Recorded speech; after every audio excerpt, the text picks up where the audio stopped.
is that to join the club, you supposedly had to drink everyone else under the table, which was tough. Yeah. Because Keith Moon, John Lennon, Harry Nilsson, especially, could famously drink an insane amount and still keep on moving. Okay, so by under the table, is that like a last man standing type of competition? Yes, very much. Boy. It's very much the culture of these guys in this particular time that everyone. You are listening to Tape Spaghetti, the podcast about the twisted and tangled innards of the music industry. Some of this content may not be for all listeners or viewers, so if it's not for you, no harm, no foul. We'll just catch you on the next one. All right, without further ado, let's get into it. Here we go. Welcome back to another episode of Tape Spaghetti. I am Scott Morcourt, joined as always by Blake Weiland. How you doing, Blake? Hello there, Scott. I'm doing well because it's not as hot out here as it was earlier in the week. Mm-hmm. Same, brother. Yeah. Same. Yep. Yeah, it was a roaster, and that's when my air conditioner, you may or may not be able to see above me, decided to spit water all over the studio. So say, the joys of home, or in this case, shed ownership. Mm-hmm. Yeah. It always, I like how you describe it as that. It always like sounds as though you live in a shed, though you don't. It's just a special shed behind your house. It's a special shed behind my house where I spend a lot of time. It is literally a shed, though. I think people maybe get a different idea of it from an audio description, but you can find photos online if you want. How about you? What have you been up to? Man, I'm good. I just got back from Chicago. I was at the Fretboard Summit, which is a cool musical, guitar-centric hang up in Chicago put on by a magazine called the Fretboard Journal, which is really cool. A lot of cool guitar makers and stuff. Lyle Lovett played, though I actually wasn't able to make it to that particular set, but a lot of cool people were there talking or playing or just, trying out guitars and stuff. So it was a good fun hang with a bunch of great folks in our industry and just general musical cats from all over. Nice. That sounds like a good time. I love Chicago, especially in the summer. That's where you're like, oh my God, it's 74 here. This is the place. Is that the time to go? Is summertime? Oh, big time. Yeah. You don't want to go wintertime. Well, I knew that. Yeah. The summertime's nice. Okay.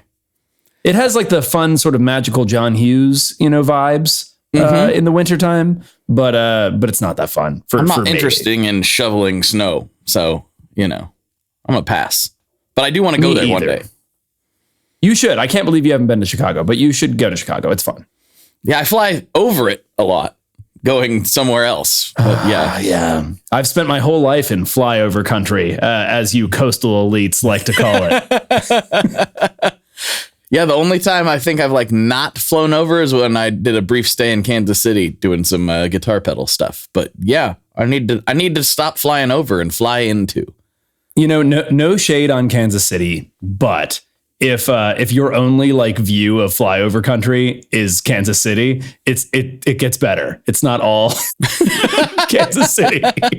I had some great food in Kansas City, so if it gets better from there, I'm into it. KC does food real well. Mm-hmm. It's a cool town, but Chicago is substantially larger than Kansas City. We talked about this on the phone yesterday, how us quote unquote coastal elites will discount Chicago in our head for some reason. We're like, New York's a big city, but and it is, but Chicago is massive. We just kind of forget about it for unknown reasons. It's not like it's not a huge part of culture or something. It is.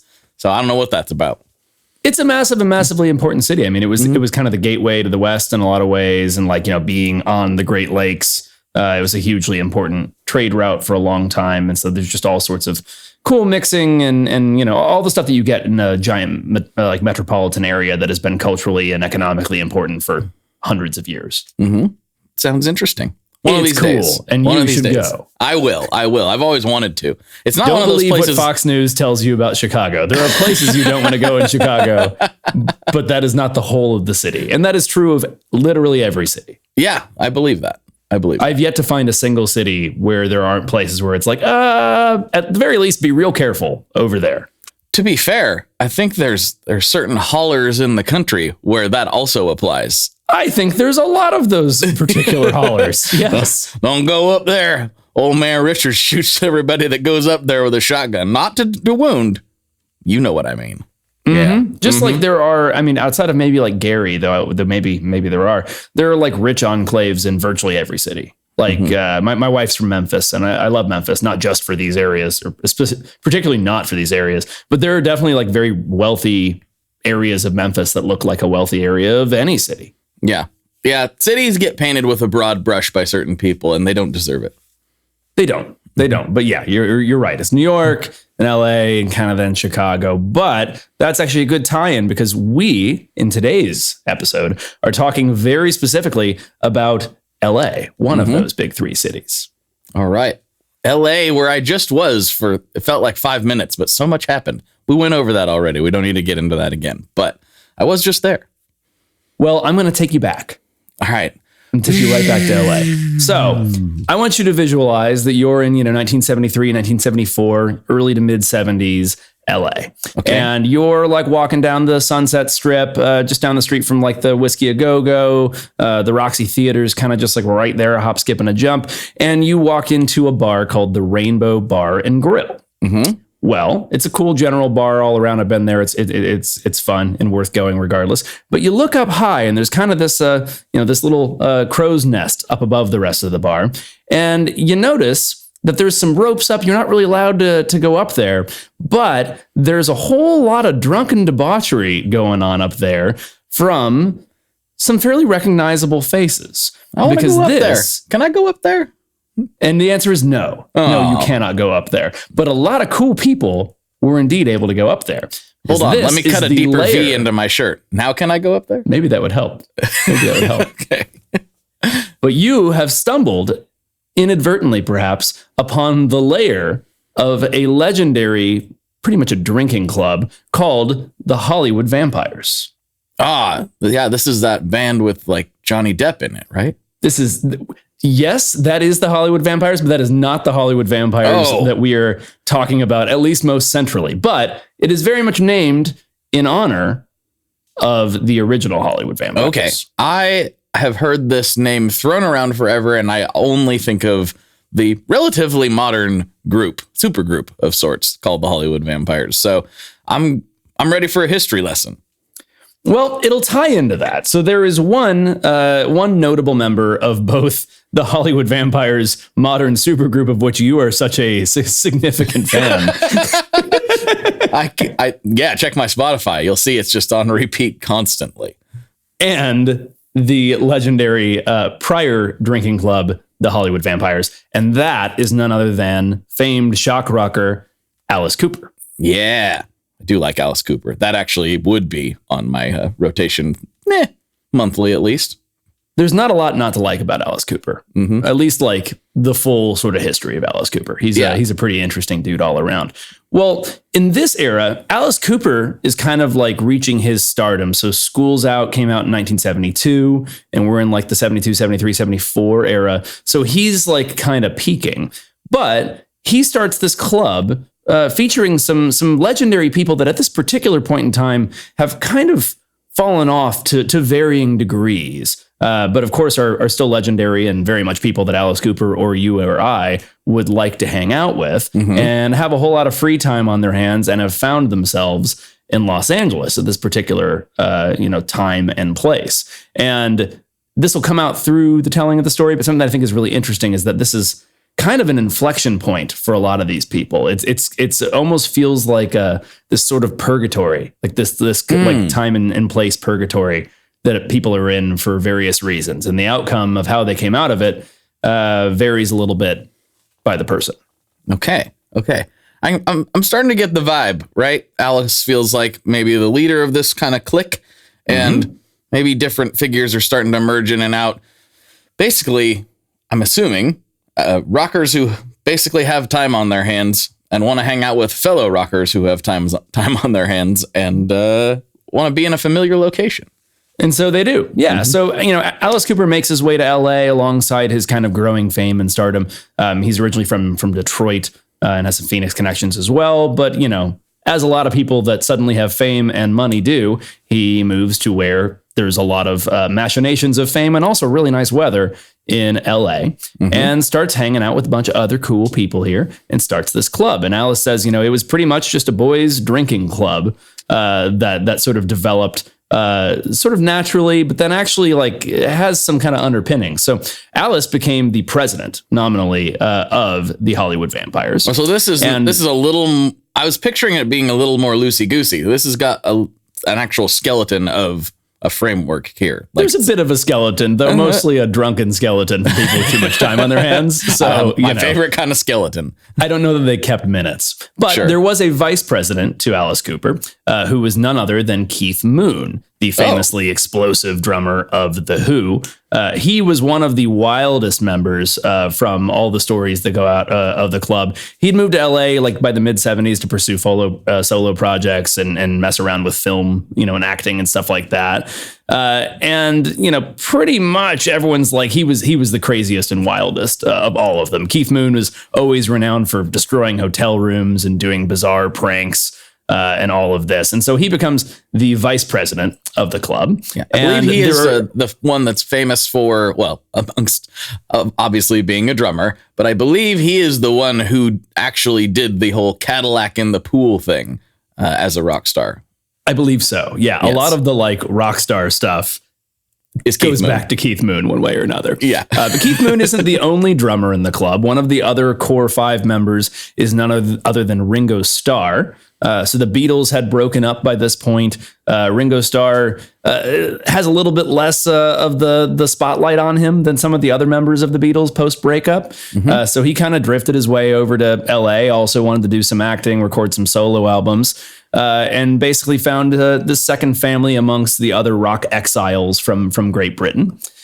So he starts hanging out with these guys, hanging out upstairs at the Rainbow, along the other guys. And pretty much he's just kind of one of the lads at this point, drinking every night. He's not quite, doesn't have quite the stardom that he maybe enjoyed while the Beatles were a big thing. And Ringo also drank quite a bit too. He later joked that the 90s left him in a lost haze of alcohol for many years. And I think that this group was maybe partly responsible for some of that. They certainly didn't deter it. No, not at all. And there are 2 other core members. That is Mickey Dolenz, who is the lead singer of the Monkees, or not the lead singer, but vocalist and drummer of the Monkees. So this is an interesting cat in that the Monkees were effectively TV stars at the time. So Mickey Dolenz, by the 70s, the Monkees are not a big thing, but he kind of, it's almost like when you see Justin Bieber, out carousing and causing trouble, or some of the ex-Disney Channel people, he was kind of a teen beat icon in a lot of ways that at this point is living life his own way. However he likes. And by a lot of estimations, Mickey can drink a whole lot too, and very much does. And the final member of the group is Harry Nilsson. Are you a Nilsson fan, or Nilsson Schmilsson, the album? It's one of my favorite records. I only know it by name. I've never really dove into it. I find that Harry Nilsson is maybe not as lauded as some of the other people of his era in modern history for some reason or another. But Harry Nilsson was a really big thing back then. He was known as having the golden voice of the time. I mean, there are a few other people that are kind of up there with him of that, but it hasn't come through. The Nilsson Schmilsson album I think is incredible, and I don't know as many people that love it maybe as I do amongst people our age, but they should. Okay. It's really good. So, all right, I got homework to do. But the thing about Harry Nilsson is, if you listen to a lot of his music, this changes, kind of actually in this era, which we'll get to, but a lot of it is just this angelic, kind of soft, but beautiful vocal performances. But he was a wild man on the side that you maybe wouldn't guess from listening to the music. One author describing them said that he was drinking like it was an Olympic sport. And was just totally wild in this whole period. Specifically with one of the other members. So those are the core 5, by the way. So we've got Alice Cooper, Keith Moon, Ringo Starr, Mickey Dolenz, and Harry Nilsson. But there's a number of other people that float in. First and maybe most famously is John Lennon. John Lennon and Harry Nilsson are best buddies. throughout all of the 70s. Those two are like nearly inseparable in a lot of ways. That's probably where I'm familiar with the name. I've probably read it alongside some Lennon story, most likely. Yeah, and basically, like, if John was in LA, he was going to be hanging out with Harry, which meant that he was going to be upstairs at the Rainbow drinking with the rest of these other guys. And notably, this is pretty much John Lennon's lost weekend period, where John Lennon broke up with, or he and Yoko Ono split for about 18 months, and John just went on kind of a drinking and partying binge, largely in LA with these particular people at this particular time. Okay. This is about the wildest period of John Lennon. And I think that John Lennon is probably also, like, you look at him and you're like, oh, John Lennon, peace and love, everybody. But I bet that guy got down in ways we can only imagine. Yeah, I think a lot of people, are all peace and love until they go through a pretty brutal breakup. Sure. And then suddenly they have a very different outlook on life. Yes, it's true. This is very true. And happens this is very much like John in this period. I'm not a John Lennon biographer, but everything I've read about him is that he was getting it on. He was wild and in trouble. And we have some specific stories that we'll get into. But some other people that were involved in it. Beach Boys' Brian Wilson was around for quite a bit of this, hanging out with these guys. Iggy Pop was hanging around with them as well. Keith Emerson from Emerson, Lake and Palmer was around. Bernie Taupin, the lyricist for all the Elton John stuff. T-Rex's Mark Bolan. Comedian John Belushi, who had like a really big star at the time. So pretty much on any given night, you've got like almost always the core five guys with some combination of these other, rock legends, either people kind of on the come up or people kind of on the downslope a little bit as we get into the 70s, and that 60s stuff feels a little bit further away. And the only thing that really unites these guys is like they're drinking a metric truckload of alcohol in this period. And they're all creative type people, like mostly musicians. And I think Belushi, from what I can gather of his life, very much probably would have been a musician. He just happened to be better at comedy. He loved rock and roll. So this makes sense. He strikes me as one of those people, like a lot of modern like chef superstars, where it's like they wish they were a rock star, but they're really good at cooking, so they're a chef. Yep. But they'll definitely be wearing a Black Flag t-shirt in their videos or something. Yeah, totally. So it's a pretty cool hang all around with a lot of interesting people. So once the sun goes down in Hollywood, the legend is that the vampires came alive. Their lair was this attic loft above the Rainbow Bar and Grill. And they had a special plaque eventually that was engraved there marking President Alice Cooper, VP Keith Moon, Treasury Bob Brown, and then members John Lennon, Ringo Starr, Harry Nilsson, Mickey Dolenz. So they're kind of up here. They're shielded from paparazzi and their handlers and just cutting loose. Alice later said people started calling us the Hollywood vampires because we'd never see daylight. And instead of drinking blood, we were drinking the blood of the vine. Yeah. So that's interesting. I hadn't thought about that particular angle. The handlers are usually the ones responsible for keeping all these crazy people in line so that they can continue to have a career. And so can the handlers and everybody attached to them. But up here, they're very much out on their own. And I feel like this is like letting that certain destructive artistic tendency that a lot of us have start to like really take hold when there's nobody to tell you otherwise. Big time. And I should note that while like this whole group is very much described as a boys club, there are no female members or anyone even mentioned as like a, honorary member. In the photos that I have, there are very much women around. Oh, I'm sure there are. Unnamed on who they are, but they're very much they're about. There's so it's a just bunch, basically a party every single night up here. And there are a couple of stories that come from this era or particular rules that I want to kind of get into. So the first is that the only rule of the Hollywood Vampires Club is that to join the club, you supposedly had to drink everyone else under the table, which was tough. Yeah. Because Keith Moon, John Lennon, Harry Nilsson, especially, could famously drink an insane amount and still keep on moving. Okay. So by under the table, is that like a last man standing type of competition? Yes, very much. Boy. It's very much the culture of these guys in this particular time, that everyone's just kind of drinking until they can't. Yeah. Wow. Which is actually, that's a great explanation for why they don't come out until dark, because they're sleeping all day long. Oh yeah. Yeah. 100%. 100%.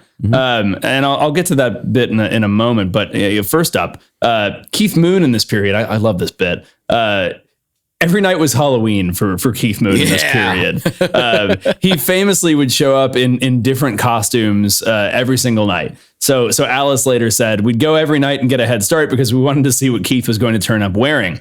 They wanted to be there, to let him have this grand entrance. And on different nights, he might stride in as the Queen of England, or Adolf Hitler, or a French maid, or any number of other bizarre things. And this might like seem odd to pretty much anybody, but all of these guys, I mean, for one, they're all kind of spun out, so I think it's just fun for them. But even so, Alice said, this guy's the best drummer in the world. He's allowed to do whatever he wants. Right? Let him go. Yeah.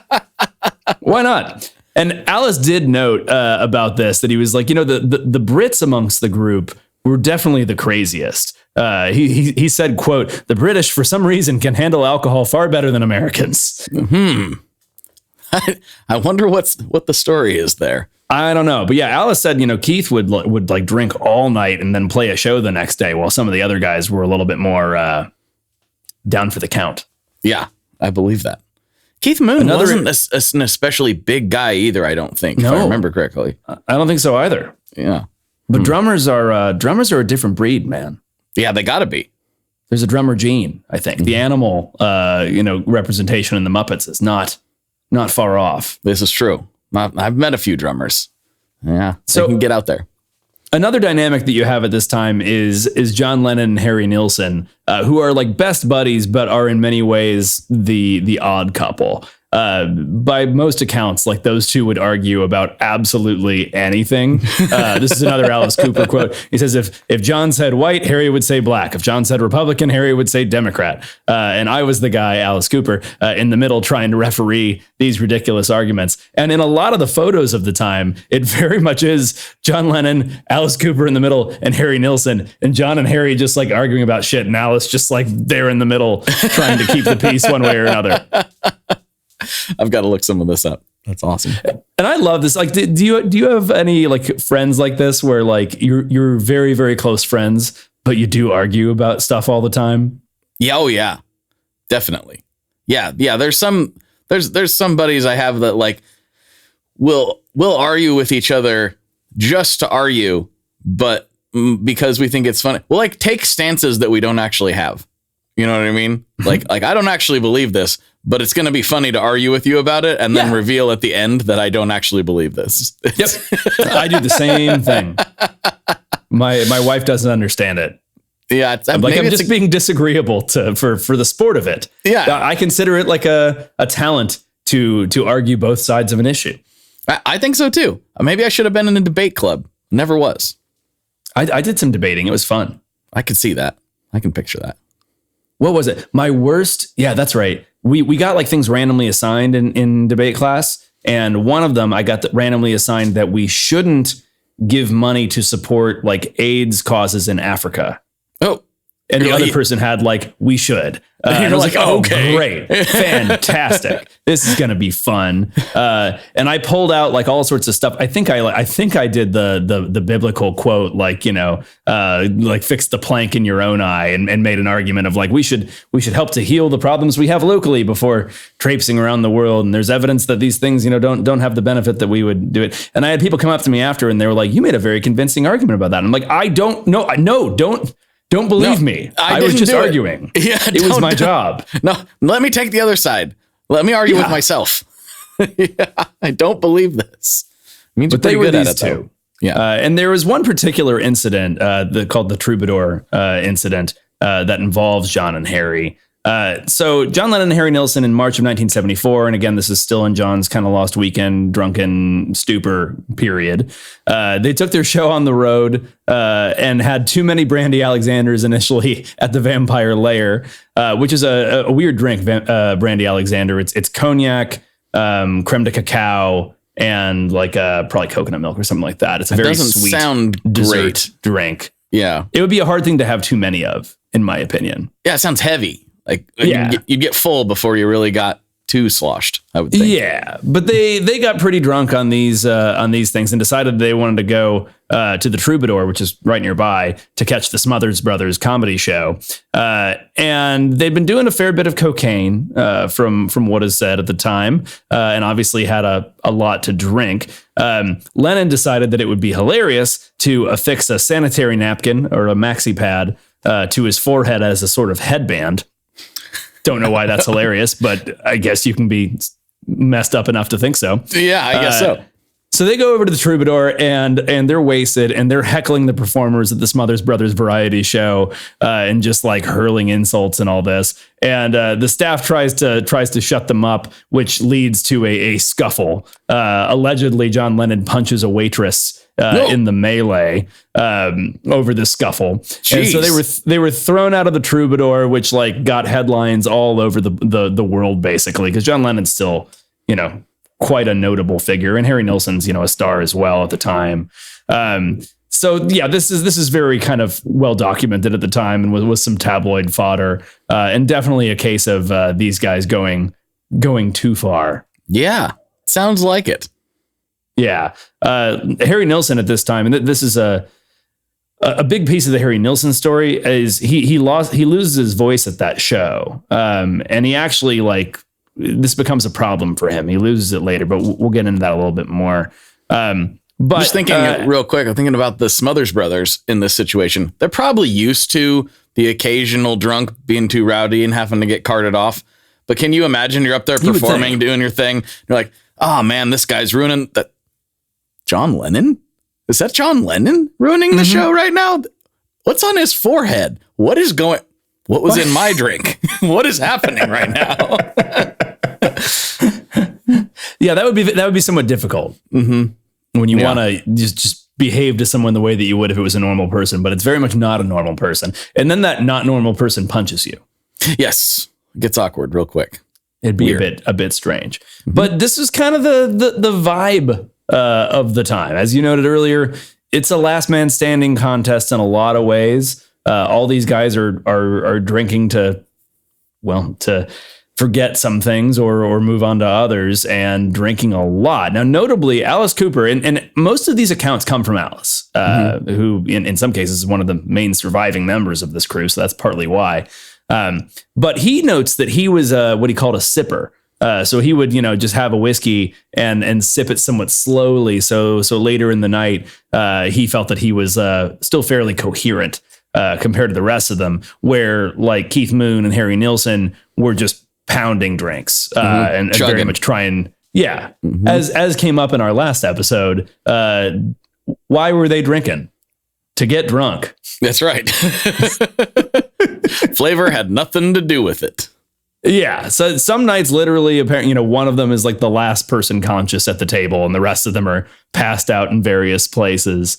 So this is very much like that culture, regardless. And a lot of these stories and stuff from the time are they're fuzzy and foggy and difficult to remember for this exact reason. Yeah. But interesting though that Alice is like, I think this is the juxtaposition of Alice Cooper in a lot of ways.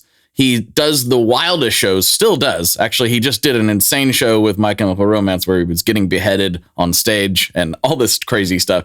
He's viewed as a shock rocker, wild man. But if you watch interviews with him, he's very coherent and well put together in everything I've ever seen him in. Much more. It's like very much a character that he's playing on stage. And it's interesting too that he's like, I'm the sipper. I'm the one maintaining some sort of law and order around here. But I think everyone gives him a pass for not going as hard as they do because he's Alice Cooper. I agree. Yeah. He's an interesting cat all around. There's a lot of layers to him. And we'll get to some of those in a moment too. But one fun thing that I enjoy about all this, that's a somewhat surprising twist, is that the Hollywood Vampires had a softball team. And on Sundays... I just put a really funny image in my head, but let's go. Yeah. On Sundays, they would play as the Hollywood Vampires. That was the name of their softball team in a local rec league. Alice said most of the guys in the drinking club were not on the team. John Lennon, Harry Nilsson, and Keith Moon would never play baseball. But Alice Cooper and Mickey Dolenz and a few others, including Monkees bassist Peter Tork and actor Albert Brooks, would actually wake up one way or another on Sunday mornings and play in a charity softball league. Albert Brooks. Okay. Yeah. They even practiced. Like they had practice and were allegedly pretty good. Huh. That's crazy. Never would have thought that. The fish from Finding Nemo. It made for a bit of a fun cover too, because they're like, we're not a drinking club. We're a softball team. Of course, we have a real legitimate reason for getting together all the time. The drinking is totally incidental to our very talented softball team. Yeah, not the other way around. Yeah. So as I was saying earlier, the fact versus fiction on some of this can be tough. I mean, some things like the Troubadour incident definitely happened.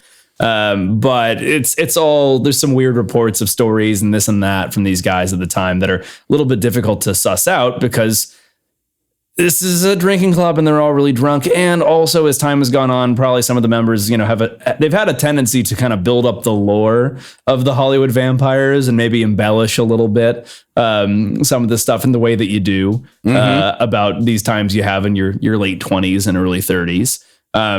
But the interesting thing about the story to me is not just what we've been through. It's kind of what happens after. I think this story is kind of three parts. So there's, where people came from in the 60s, and then this little, 2-3 year period where all of them, for one reason or another, are in purgatory in Los Angeles, just drinking constantly and doing kind of little else for the most part. Mm-hmm. And then they all kind of go on with their lives, and they all go in some different directions, which is what I want to kind of lead to now. Okay. So as the 70s wear on, Alice Cooper he calls himself a sipper, but he was drinking a lot, regardless. And this eventually leads him to this sort of come to Jesus moment. He woke up one morning throwing up blood. And his doctor warned him basically like, you have to quit drinking right now or you're going to die soon. Okay. And Alice said, it really wasn't a decision. I had to, it's like, do you want to die or not? So he decides to get sober. He goes to a sanitarium for rehab, like in 1977, and gets clean. This is just before the album From the Inside in 78, which comes out. And he realizes that a lot of his other pals in the Vampires didn't make that choice. He says, when I watched Jim Morrison and Jimi Hendrix die at 27, it was clear I either have to join them on the other side or quit and go on making records, which he was, reflecting a little bit later. So, he renounces alcohol and finds religion. He even reclaims his birth name for a little bit, and just goes on from there, continuing to be Alice Cooper on stage, but becoming like everyone's favorite grandpa off of stage. He's in his 70s, maybe early 80s. I think just 70s right now. He's 70s. Yeah. Yeah. And he's kind of this interesting survivor character, that made it through all this stuff, quit it, I guess, the right time. And he plays a lot of golf now, which if you're not familiar, dear listener, look up videos of Alice Cooper in golf clothing because it's hilarious. Great. Yeah, it's great. It's fantastic. It's amazing. So Alice's story goes all pretty well. On the other side, you have Keith Moon, the wildest vampire, whose story probably has, the grimmest end. He's been living like a rock star since the 60s, and he doesn't stop. Really at any point. If anything, like as he gets into the later 70s, it kind of gets worse. He never really reins in his addiction to alcohol and pills and other things. And he eventually dies in 1978 at just 32 from an overdose from a sedative. I don't know how to say it very well. Hemineverin, that he was prescribed, ironically, to help kind of curb his drinking. But all the alcohol mixed with the sedative stopped his heart. And that was it. Alice Cooper kind of mourned him, saying, he was the vampire that didn't make it to last call, which is sad. That is sad. Yeah, Keith Moon, he's one of those classic, I hate to say it's classic, but it kind of is, legends of rock and roll excess. Like, he's one of the people point at and be like, careful, you don't want to end up like Keith Moon. Very much so. Yeah.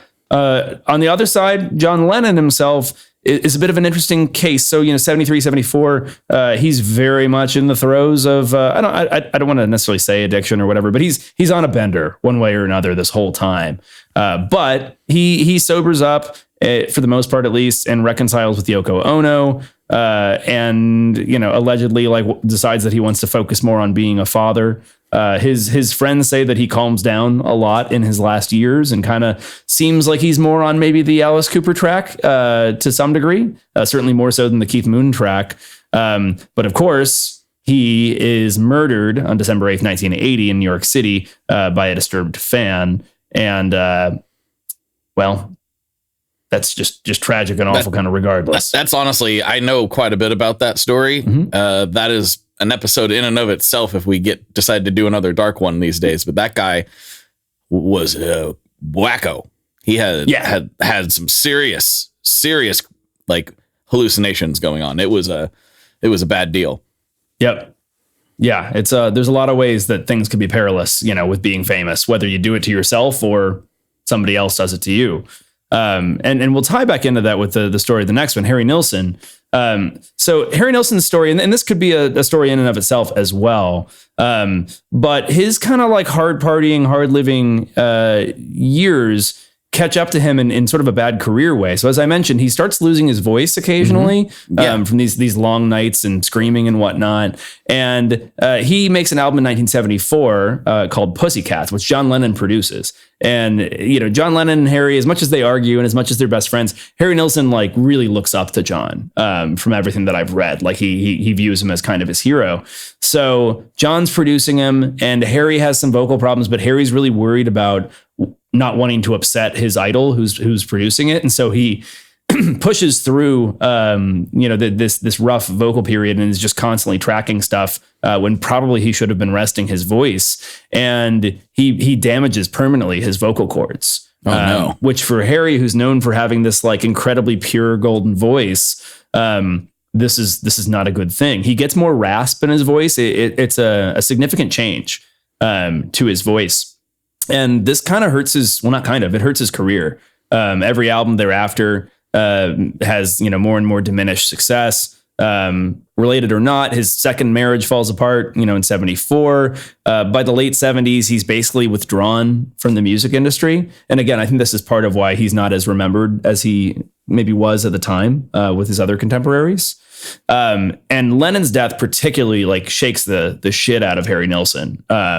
He never really made music, and instead took all of that energy and went to campaign for gun control after John Lennon's murder. Oh, wow. Okay. Yeah. And he basically spends the last, I guess it'd be 12 years of his life really focusing on that. And then in 94, at the age of 14 years, he dies from heart failure. So for Harry, it's much more of it's a very sad story, but very, very much more of a sort of slow burnout. He lives for about 20 years after this Hollywood Vampires period, but certainly never regains the stardom that he had then. It's kind of the beginning of a long, slow decline. That's one of the odder ones because Keith Moon fizzled out real, burnt out, really. He didn't fizzle. And Harry, you hate to speculate too much, but you got to wonder how much he was thinking about his time in the Hollywood Vampires. And I'm sure there were a lot of fun times and great memories, but when it directly impacts your career like that, you have to wonder if there was some regrets there because man, I had it. I was on the track and then I lost it by basically boozing too much. Big time. It would, for me, I would have a hard time reckoning with that. I wonder how he felt. And I do think his vocal style would have aged very well. I don't think he doesn't have a lot of flash in the pan vibes. I think he would have had a long career doing that. Just a supremely talented vocalist in every way. Yeah, so that's not a great outcome. So let's skip to a maybe slightly better outcome. Ringo Starr has a bit of an interesting one. So he very much continues boozing and partying throughout the entirety of the 70s and into the 80s. He basically describes the 80s as a blackout from booze and cocaine. He and his girlfriend Barbara Bach, who he was kind of binging with in the early 80s, just kind of went wild that whole decade. It's weird to talk in decades when you're talking about what somebody did. You're like, well, in that decade, I was drinking a lot. Yeah, the whole decade. That's all that happened. Yeah, pretty much. That was the whole decade. That's all I did. Yeah. And other stuff happens, but he very much kind of continues on this path, I think, longer than most of the guys. Like everyone else either had to quit or you flamed out. And Ringo did not. I believe he's younger than the other Beatles. So he had a few more years in that way.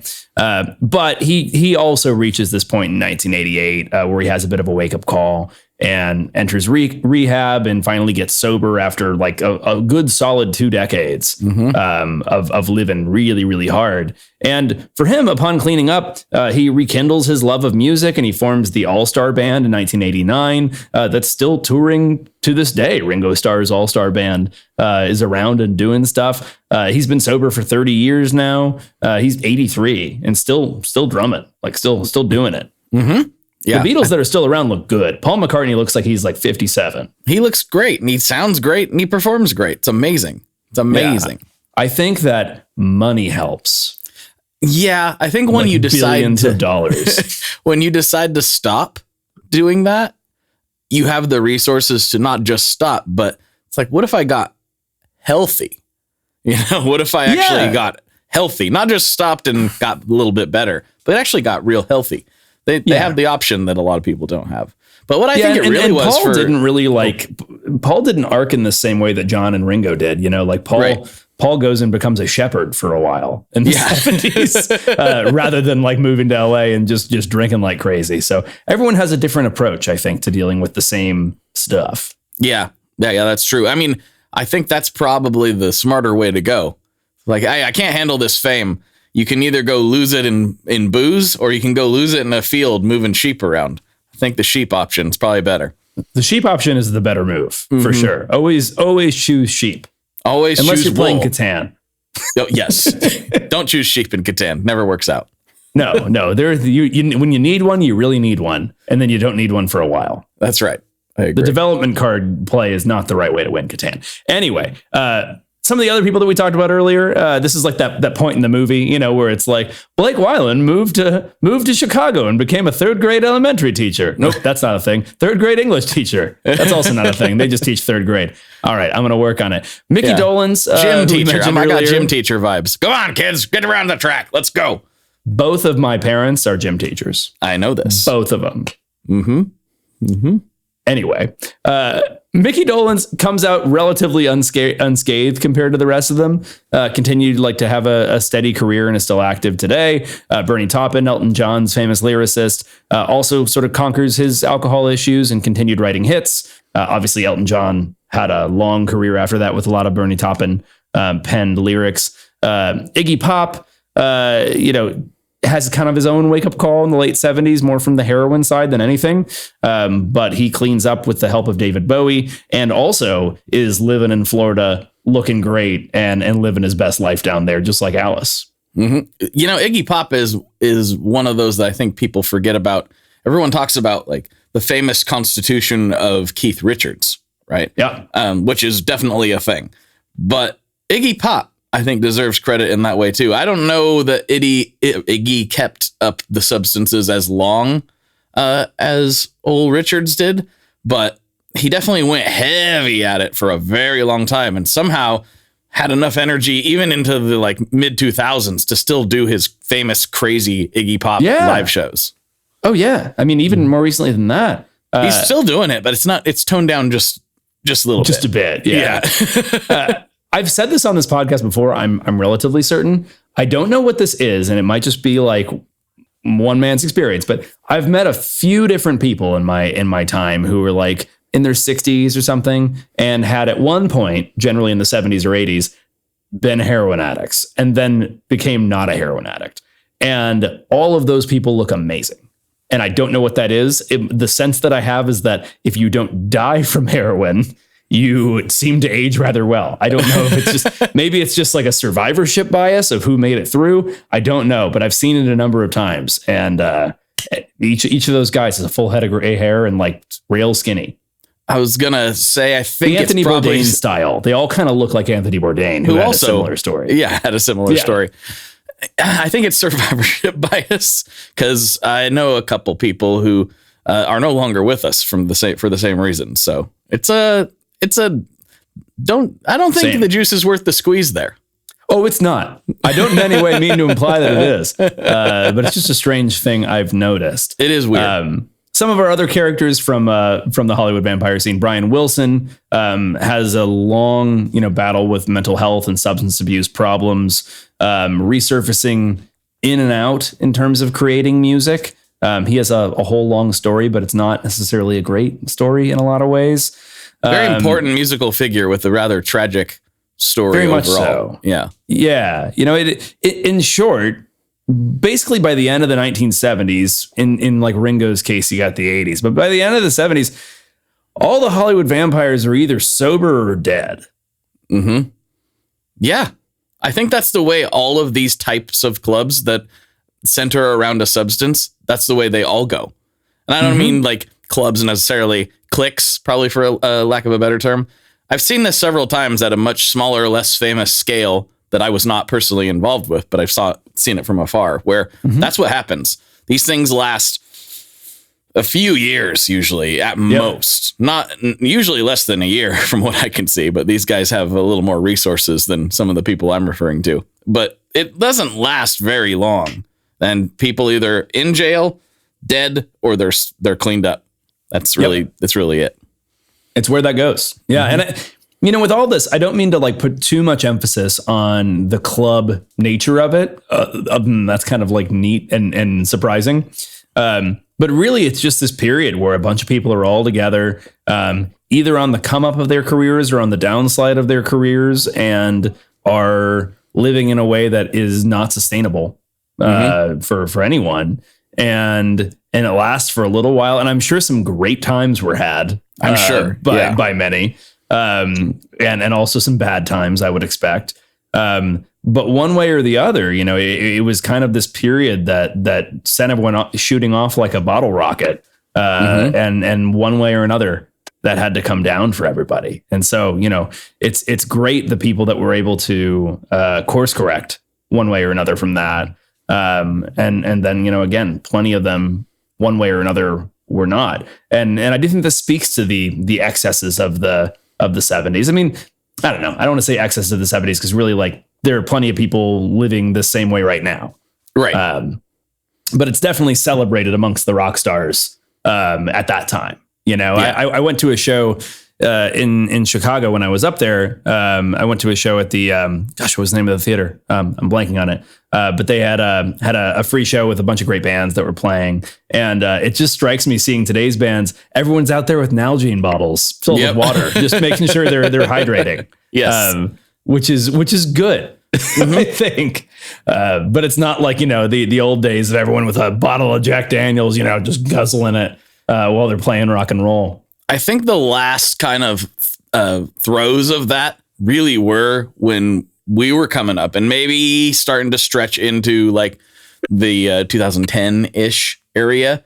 But as I've gotten a little bit closer into the entertainment industry, which is weird to say, but like I was very much an outsider for a very long time, and now I have a lot of friends within it.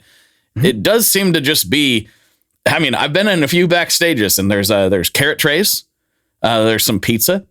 Sometimes there's like, you want a beer or do you want a liquid death or some water? Like, like, what do you want? Like, it's all pretty relaxed. Like, I would take my kid back there. It's pretty relaxed, and these are some harder, heavier rock bands I'm talking about in some of these cases. I think the attitude that you had to do that has went away. And I think the excessive money also has dried up. So that stuff is that's not a cheap lifestyle to live. It's very expensive. No, I mean, if you put the right things on your rider, you're definitely not going to run out of booze on the show. I've seen plenty of bands where it's like, we want a handle of Jack Daniels on the rider before every show, and you can't drink that, so you're carried along with you. Fair enough. I totally know what you mean. I mean, it's one of the things that's hard about being out on tour is that every day is the same. You don't have the working man's Monday through Friday and Saturday, Sunday, where you're trying to let loose on the weekends, and then you got work to do during the week. Every night's the exact same thing. So if you're partying backstage, and like to get on stage, with a buzz going on, like that's every night. Yep. There's no break. And if you're not, and you're being healthy, then you're kind of like that a little bit more every night. So it's tough in that way. You kind of, it tends to force you to like be one way or the other all the time. It does seem like more and more people in the biz, as it said, or as some people say, are choosing the healthier alternative. It's like, I don't want to feel like this. This was fun in my early 20s, and now I got my dad. Like, nah, not gonna do this. Yeah. And another thing that I've seen a lot, and I won't name any names here, but it's a thing popular in my town. You see a lot of people who are like. There'll be articles written about their sobriety, and how they've conquered their demons. And really, they're just talking about alcohol, and they're doing a shitload of every other type of drug that you can possibly think of. I've heard of plenty of stories of people in this boat, and I'm like, well, that's nice. But like, I was reading one particular artist is like, there's an article in the Times, I think, about their sobriety. And it was very much like look how great I am that I conquered this demon and all this. And I knew someone who'd been to a party at their place, and they described this charcuterie board of drugs, just like every type of drug there. And I'm like, okay, I'm not worse off here for having a couple of beers occasionally than that. I feel like I'm being painted as the bad guy here. Yeah, I think, and I don't think I'm probably alone on this. When I see somebody claiming they're sober, unless they specify like, oh, I'm California sober or something, I assume they're sober. Yeah, I assume that means you're sober. Maybe they smoke cigarettes or something, but like, maybe, yeah. But I assume that means everything, and I'm starting to learn that some people's definition of that is not quite as rigid as mine. It can be very loose. Yeah. That's what I've learned. Like, I don't drink anymore. I just do painkillers. And you're like, oh, better. That's better. Good. Yeah. No problem then. What an improvement you've made. I don't drink anymore. The only drugs I do are injectable. That's right. Yeah. Nothing passing through my mouth anymore. That's right. I'm trying to save my liver. Speaking of saving one's liver, the epilogue to our story of the Hollywood vampires is what you began with, which is that there is a band that exists now called the Hollywood Vampires, containing Alice Cooper, as well as Johnny Depp, and sorry, I shouldn't laugh at that, and Aerosmith Joe Perry, that are in many ways named to pay tribute to this club. They have some song. There's a song called "My Dead Drunk Friends" that is just about the Hollywood vampires and name drops, the various dead vampires. So this in many ways is a band created to kind of call back to that. And that's the most that I have to say about the modern band, the Hollywood Vampires. They must have had some real good times to want to actually, like, as sad of a story as this is in some ways, to want to memorialize it in that way. Alice must have some like very fond memories of this, because otherwise, like, from outside looking in, I'm like, oh, this sounds mostly tragic in a lot of ways. So it super does. Yeah. He must have had some great times and wants to remember them in the best way he knows how. I think he did. And it's odd that, like, in the era of the modern band, the Hollywood Vampires, so 2015 to whatever, I don't know if they're really still playing. Johnny Depp, one member, was very much like in his own 1973 at the Rainbow era. Yeah. I think that's a really good comparison. It really feels like that. He, like, still like one of the most famous people on the planet. All of these people, I was wondering what you were going to mean when you described their star has fallen a little bit. But I see what you mean. All of these people, crazy famous, like anybody would know them, especially at the time, but they're not necessarily popping up everywhere like they were 3 years ago. And Johnny Depp, I think when this when he helped form this band or became a part of this band or however it happened, I think you could say the same thing. Still to this day, one of the most famous people on the planet, but just not as active with the projects as he once was. Definitely not. And that's the thing, with somebody like a John Lennon, or like whatever, when they die and they're just eternally famous forever, as John Lennon will be like known by people in 1,000 years, you tend to imagine that that's just like that steady level of fame that they were viewed their whole life.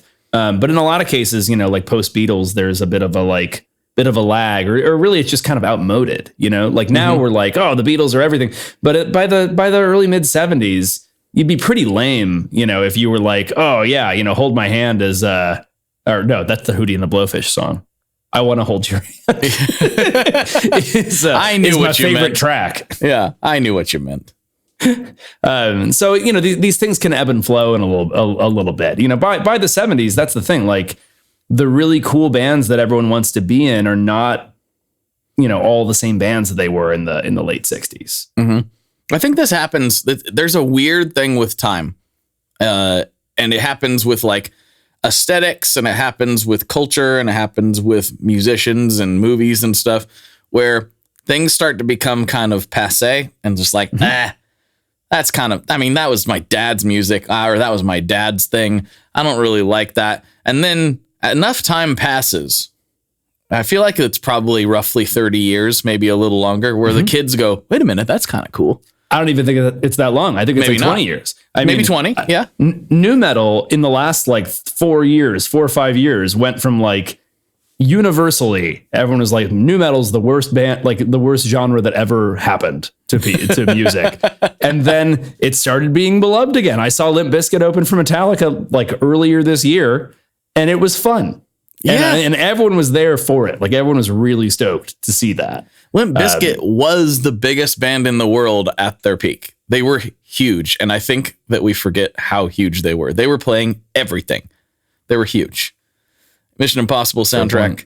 But it was a very brief period of time where they were the biggest band in the world. But, I'll be honest. I don't think I ever really fell off that nu metal train. I think I've always been at least riding on the side of it. You were a true believer. Yeah. I've known that about you. It really did. Like the nu metal sounds of guitar were part of why I wanted to learn how to play guitar. It was like, what is that? What is that deep sound? I wanted to do that. So see, I hated it then. I mostly hate it now. Hey, easy there. Not completely. Put a Korn song on the meme I made today. I'm never letting go. So, I've always loved Freak on a Leash. Mm-hmm. It's good riffs. Oh yeah. Mm-hmm. Yeah. Hard to say no to. Anyway, it's probably about time for us to wrap this sucker up. But I hope that you enjoyed the story and the history of the Hollywood vampires. I think it's an interesting story. I just think seeing all of these, all these little lines, kind of shooting off in one direction, and then at one moment they all intersect. Mm-hmm. And then they all go off in different directions from that again is kind of wild. And man, I wouldn't want to spend 2 years doing it, but to spend one night with that crew up at the Rainbow would be something. So I can see how Alice, would want to commemorate it. And in a lot of ways, if you're Alice Cooper, these are a lot of your good friends, and most of them aren't around anymore. Mm-hmm. So like anybody, you want to kind of tell the stories and build up the lore of all these people that you used to know, and make sure that they're remembered for the future, all the good and all the bad, all that. Yeah. So I appreciate that about him. And I think it's cool. Also very cool name. And if anybody's rolling around the Sunset Strip anytime soon, you can still see this plaque. It is there at the Rainbow, and you should go. Can you go up into neat. The balcony now and kind of look at it? I believe so. Oh man, gotta do that. I'm not 100%. It's been years since I just popped through. So yeah, you can see it. I think there should be a separate plaque dedicated to Keith Moon, I believe, unless I'm misremembering that. Okay. So yeah, some cool stuff to see if you're over there. Yeah. And I probably will be at some point. It's not too far. Pop in, have 20 shots of whiskey and think about these guys. This is the 70s. I'm here. Leave me alone. Kick me out of here. I'm a Hollywood vampire. I'm one of the vampires. Leave me alone. Precisely. Yeah. Well, I will let you either in that voice or your own read us out, my man. Thank you for listening to this podcast. Thank you for listening or watching this show. I appreciate you very much. Thank you so much. If you are a Hollywood vampire right now, before you wake up, give us a 5-star review because you're not going to remember to do this in the morning. And if you are not a Hollywood vampire, the same probably applies to you because, you know, a lot of things are vying for your attention. So rate us, review us, send us to your friends, send us to your enemies. If you hated this episode, we'll take that too. And send us to your grandma if she maybe was around the Rainbow Bar and Grill, you know, around this time frame. She might don't have ask some your grandmother anything about this period in her life. You don't want to know. No, do send it to us. Yeah. Send it to us. The email's down there in the description and stuff. You can get it. All right, everybody. Thank you so much for hanging out for another Tape Spaghetti episode. We will talk to you on the internet very soon.